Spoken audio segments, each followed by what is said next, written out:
నమస్తే, welcome to our channel. నేను సిరి. తెలంగాణలో చూసుకున్నట్టయితే మున్సిపల్ ఎలక్షన్స్ అయితే కంప్లీట్ అయిపోయినాయి, రిజల్ట్ కూడా వచ్చింది. కాకపోతే ఇక్కడ ఈసారి అనూహ్యంగా హంగ్ ఏర్పడడం జరిగింది. అంటే ఇది కొంతమంది మాత్రం మాట్లాడేది ఏంటంటే ఇది ప్రభుత్వ వ్యతిరేకత చాలా ఉంది అని కొంతమంది మాట్లాడుతున్నారు. కానీ కాంగ్రెస్ వాదులు మాత్రం ఈసారి ఎప్పుడు లేని విధంగా మేము గెలిచామని చెప్పేసి వాళ్ళు కూడా మాట్లాడుతున్నారు. సో వీటన్నిటి గురించి డిస్కస్ చేయడానికి మనతో పాటు ఉన్నారు చిల్లసాని శ్రీనివాస్ గారు. నమస్కారం సార్. తెలంగాణలో చూసుకున్నట్టయితే మున్సిపల్ ఎలక్షన్స్ జరిగాయి. నిన్న చూసుకుంటే రిజల్ట్ కూడా వచ్చింది. రిజల్ట్ వచ్చినాక ఏంటంటే కొన్ని దగ్గర కిడ్నాప్లు కూడా జరిగింది. రిజల్ట్ వచ్చినాక ఇక్కడ పెట్టుకున్నారు, హంగ్ వచ్చేసింది. అండ్ కొంతమంది గుర్రాల వ్యాపారులు వచ్చారా, హార్స్ ట్రేడింగ్ గుర్రాల వ్యాపారులు కూడా వచ్చేసి ఉంటారు ఆల్రెడీ. హంగ్ వచ్చింది. అండ్ ఇక్కడ చూసుకున్నట్టయితే ఇప్పుడు కాంగ్రెస్ ఏమో చాలా నా పరిపాలన చూసి ప్రజలు మాకు బ్రహ్మరథం పట్టారని చెప్పేసి వీళ్ళు మాట్లాడారు. టీఆర్ఎస్ వాళ్ళు చూసుకుంటేనేమో అసలు అధికార పక్షంలో మేము ఉన్నప్పుడు ఎట్లా వచ్చింది, ఇప్పుడు చూడండి మేము టఫ్ ఫైట్ ఇచ్చామని వాళ్ళు మాట్లాడుతున్నారు. బీజేపీ వాళ్ళు కూడా ఎప్పుడు లేని విధంగా మాకు సీట్లు వచ్చేసినాయి అని చెప్పేసి వాళ్ళు కూడా మాట్లాడుతున్నారు. సో ఏంటంటారు? ఒకటి, మొత్తం సీట్లు 52% వార్డు సీట్లు కాంగ్రెస్ పార్టీ నెక్కింది మెజార్టీ. అంటే మొన్న ఎన్నికల్లో కూడా అంతే వచ్చింది. సర్పంచ్ ఎన్నికలు కాదు, సర్పంచ్ ఎన్నికల్లో కొంచెం వచ్చింది, అసెంబ్లీ ఎన్నికల్లో అంతే వచ్చింది. బీఆర్ఎస్ కి 40 సీట్లు 30, అంటే 30%. ఇంతకుముందు 40 సీట్లు అంటే 120కి 120కి 30%. ఇప్పుడు కూడా 30 వచ్చింది ఎగ్జాంపుల్గా.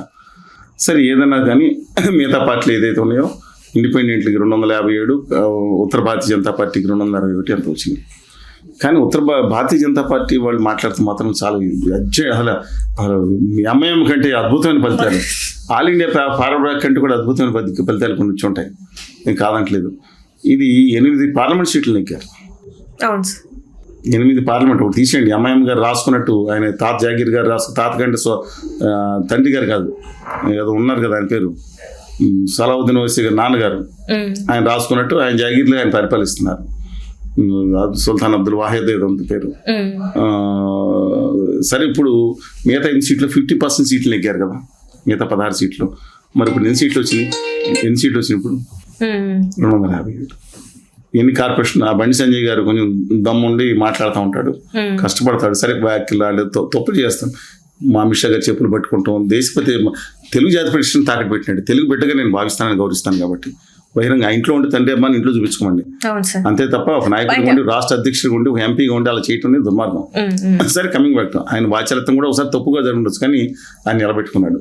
నిజామాబాద్లో ధర్మపూర్ అరవింద్ గారు 28 సీట్లు ఎక్కినా సరే రాదు, మెజార్టీ రాలేదు. కాబట్టి ఇంతకుముందు అంటే కొంత తగ్గింది అనుకుని భావిస్తున్నారు, ఏదైనా కానీ.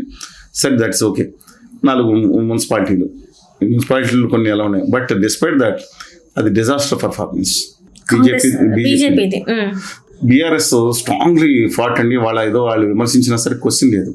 ఇవాళ అధికారం చేతిలో పెట్టుకుని కాంగ్రెస్ పార్టీ వాళ్ళ నైతిక అంటే డెఫినెట్గా సంఖ్యల పరంగా విజయం సాధించింది, మెచ్చుకోవాలి.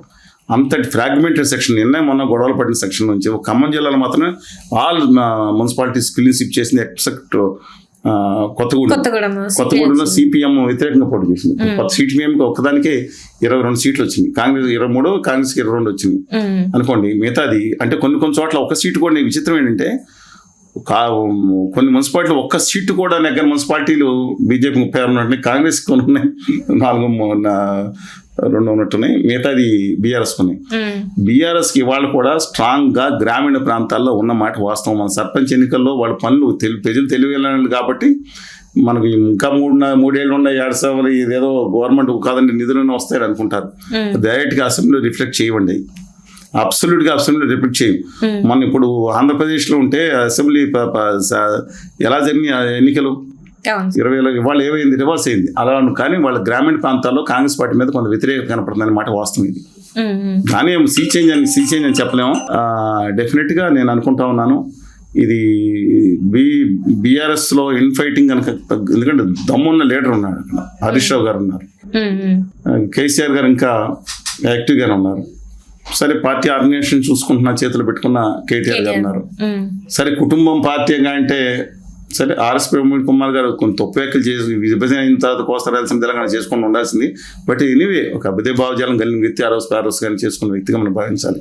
ఈ హాస్ టు చేంజ్ అండి కాలం బట్టి. కానీ వాళ్ళు ఉన్నారు ఇవాళ మిగతా. అందువల్ల నా అభిప్రాయం ప్రకారం ప్రజల్లో వ్యతిరేకత కాంగ్రెస్ పార్టీ మీద గ్రామీణ ప్రాంతాల్లో కొంత ఉందని నేను చూసి భావిస్తున్నాను. అది ఓడించేంత బాగుందని అనుకోవట్లేదు.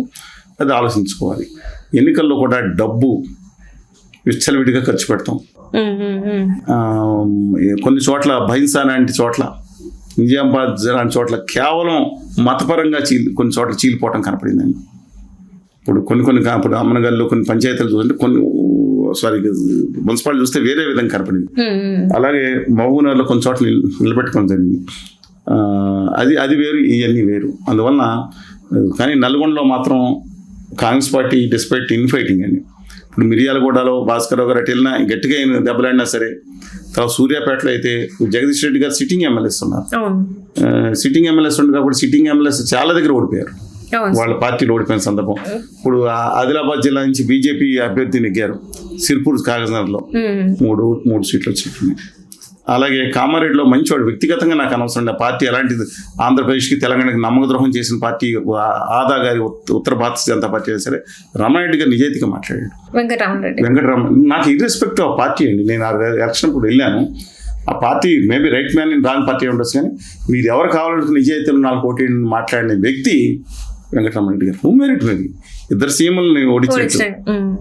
కమ్ వాట్ ఎవర్, మనం పార్టీలు గతంగా కాదు, వ్యక్తులుగా గొప్పవాడు. నాకు బండ దత్తాత్రేయ గారు ఏ రోజు తప్పుగా కోస్తరాజు ప్రజలు మాట్లాడాడు. సాల్యూట్ అండి దత్తాత్రేయ గారు. Wherever you are, all my respects for you, irrespective for party. ఉంటారు రాజేశ్వరరావు గారు, బీజేపీ కాదా, చాలా గొప్ప లీడర్స్ ఉన్నారు. రామచంద్రరావు గారు, ఇప్పుడు నారపరాజు మన బీజేపీ రాజ్యాధ్యక్షుడు, ఎప్పుడు అనుచితంగా కానీ అసభ్యంగా కానీ ఒక్క మాట మాట్లాడారు. సరే కమ్మ వాటెవర్ అండి వీళ్ళందరూ. కానీ రాష్ట్ర హక్కుల విషయంలో మాత్రం అందరూ పట్టించుకోవట్లేదు. ఏమనంటే గుజరాతీ భాషలో మాట్లాడతారు. అంటే ఎమ్మెల్యేలు ఉన్నారు, ఎంపీలు ఉన్నారు. మన రాష్ట్ర బడ్జెట్, కేంద్ర బడ్జెట్ నుంచి మన తెలంగాణకి నమ్మక ద్రోహం రాలేదు. దాకపోవడం కాదు, నమ్మక ద్రోహం, నయవంచిన దారుణం, దుర్మార్గం. అందుకనే ప్రజలు గుర్తించారు వాళ్ళు. ఇంత దుర్మార్గం బడ్జెట్లో నమ్మక ద్రోహం చేసినా సరే గొప్పగా ప్రయత్నించారు. అది లోపం అంటున్నా. ద్రోహం చేసి చప్పట్లు తెచ్చుకుని పండగ చేసుకునే పరిస్థితి వస్తే ఎందుకని గౌరవ ముఖ్యమంత్రి గారు నోరు బయట ఎప్పులైపోయారు?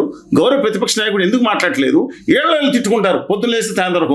కేంద్రం ఎందుకు గట్టిగా నిలదీయలేకపోయారు? చాలా బాధగా ఉంది. ఒక మాట మాట్లాడినారు, పాలముట్టుకు కూర్చించి రాలేదని ఏదో ప్రాజెక్టులు అన్నా చెప్తే నేను అడుగుతున్నా. 5,454 కోట్ల రూపాయలు, 5,454 కోట్ల రూపాయలు బడ్జెట్ ఈ రోజు 2026-27 రైల్వే బడ్జెట్ ఇస్తే, కింద సంవత్సరం 5,337 కోట్లు, అంతకుముందు సంవత్సరం 5,336 కోట్లు. రికార్డ్ బడ్జెట్ వేసుకుని పత్రికలు వేసుకున్నారు. సిగ్గుందండి ఈ ఎంప్లాయీస్? రైల్వే పెద్ద జీతం ఇస్తున్న దానికి సిగ్గుంటే మీరు నిజాయితీగా చెప్పాలి. కానీ 20 ఏళ్ల క్రితం కాంగ్రెస్ ప్రభుత్వం వచ్చింది కంపేర్ చేయడానికి జీఎం పోస్ట్ ఎవరు ఇచ్చారా మీకు? వెళ్ళాలి మోడీ గారి దగ్గర భజన చేసుకోండి. మీరు గవర్నమెంట్ ఎంప్లాయీసా? పక్క రాష్ట్రానికి ఎంత ఇచ్చారు చెప్పండి. గుజరాత్కి 8,000 కోట్లల్లా 17,000 కోట్లు చేశారు కదా. ఈ 3 ఏళ్లలో తెలంగాణకి ఎంత బాధగా ఉందంటేనండి, తెలంగాణకి 15,000-16,000 కోట్లు ఇస్తే 1,20,000 కోట్లు ఎంతో ఆ రాష్ట్రాలకు ఇచ్చారు. 1,20,000 కోట్లు లాస్ట్ 2 ఏళ్లకి 80,000, 1,20,000 కోట్లు 2 ఏళ్లకి. తెలంగాణకి ఇచ్చింది 11,000 కోట్లు. అది ఏంటండి దౌర్భాగ్యం ఏంటండి? నేను అడుగుతున్నాను. ఎంత ఏంటంటే నేను ఒకటే చెప్తున్నాను. ఇక నగరాలకు ఇచ్చారు, తెలంగాణను తీసుకెళ్ళి 100 రూపాయలు తిరిగి 40 రూపాయలు 50 రూపాయలు తెలంగాణకి ఇవ్వకుండా నేను మాట్లాడితే పొద్దున్న వేస్తే కేంద్ర మంత్రులు వచ్చి మేము నిధులు ఇచ్చాం, మా నిధులు లేకపోతే దిక్కు లేదు, తెలంగాణ బిడ్డల యొక్క రక్తం సేదం తీసుకెళ్ళి ఇతర రాష్ట్రాలు ఖర్చు పెడుతున్నారు. ఆ పీయూష్ గోయల్ మార్వాడి గారు మాట్లాడతా ఏం ఇంత దౌర్భాగ్యుల్లో మా ప్రజల్ని దక్షిణాది వాళ్ళని అడుగుతున్నారు. తెలంగాణలో కూడా ఉద్దేశించి ఇంత దౌర్భాగ్యపోవాదని అంటారా? మీ సిగ్గుందా? మీ ఎంగిల్ చేతి మెతుకులు తినే హక్కు ఇవాళ తెలుగు జాతి పెట్టకు లేదు. ఈవెన్ కష్టాల్లో ఉన్న ఆంధ్రప్రదేశ్ డబ్బులు కూడా తీసుకెళ్ళి ఉత్తరప్రదేశ్, గుజరాత్కి పెడుతున్నారు క్రాస్ సబ్సిడీగా. అలాంటిది ఇవాళ తెలంగాణ ప్రజలు పిచ్చం వేశారు. మధ్యలో తెలంగాణ గుండెకాయలాగా దక్కన పీఠం ఉంది కాబట్టి అక్కడి నుంచి మధ్యలో రోడ్లు వేసుకుంటే తెలంగాణకి ఇచ్చినట్టు చెప్తారు. తోలు తీస్తున్నారు రోడ్లకి. తోలు రోడ్లు ఇచ్చారా? అది కూడా బ్యాంక్ లోన్ తీసుకుని తోలు తీస్తున్నారు.